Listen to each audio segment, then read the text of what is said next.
Never in American history have we seen so many people leave their way of making a living. It's called the Great Resignation, and it's a phenomenon that has left untold numbers of people with a particular attitude.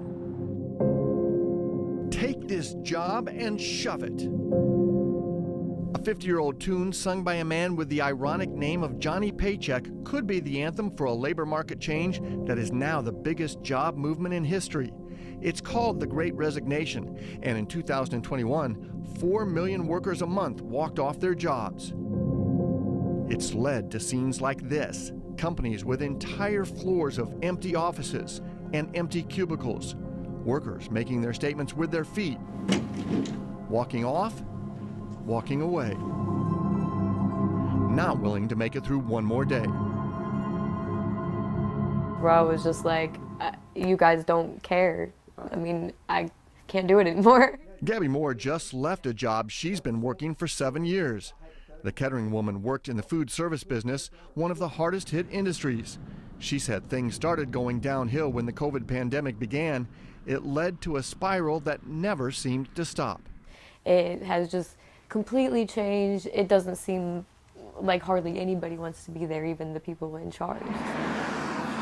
Moore told us that the pressure of COVID, those initial pay cuts, short staffing, and impatient customers led to what she believes was poor treatment of the workers who did show up. She told us about a manager that lost it over a mistake she blamed Moore for. She comes up screaming in my face, you know, that mistake was on you. You can just clock out and go home then. So it just escalated from there. And, you know, she's like, I have other people that would do your job right now. And I'm like, okay, fine, then let them do it. But I said, I have a lot of jobs that I could go work at right now because, you know, I'm a great worker. The reality is there are not many, if any, workers to replace people that leave. 4 million people per month walked away from their jobs in 2021, 3% of the nation's workforce each month. And government statistics show there are 11 million job openings right now. The help wanted signs are everywhere. Workers are looking for better situations. My mental health was more important. Brittany we met was a preschool teacher that decided to walk away from her job.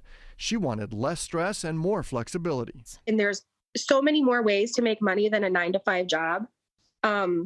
And that's what my job is now. I want to wake up every day with that natural, I call it childlike wonder. Employment experts believe that most workers, like Dawn Warner, have lost their fear of quitting their jobs or changing workplaces. Warner walked away from a 20-year career and changed to doing research for an airline consumer insight group.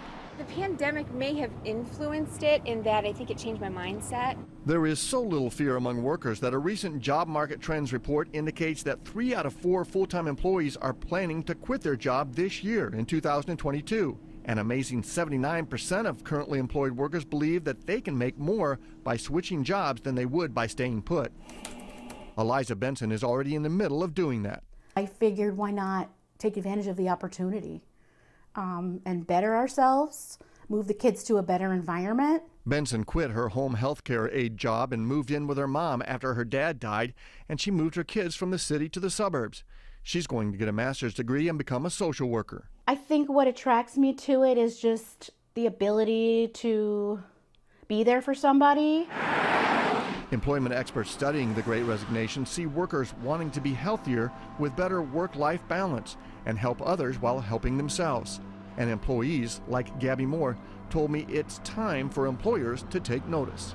I guess they just feel like people are replaceable, but it's really not the case anymore. Gabby Moore has a job now where she feels more valued and respected. She's also considering doing what many are working on, turning a side hustle into a permanent source of income. If you're coming home super stressed out or crying or just upset every day, like, it's not worth it. You know, there's better stuff out there. A lot of workers are getting right back on the job in a new place. Others are taking their time, being a little bit picky and choosy about what happens next. Stay with us tomorrow for part 2 of the Great Resignation. We're speaking with people about what employers need to know about getting people on the job and keeping them on the job. Mike Campbell, News Center 7.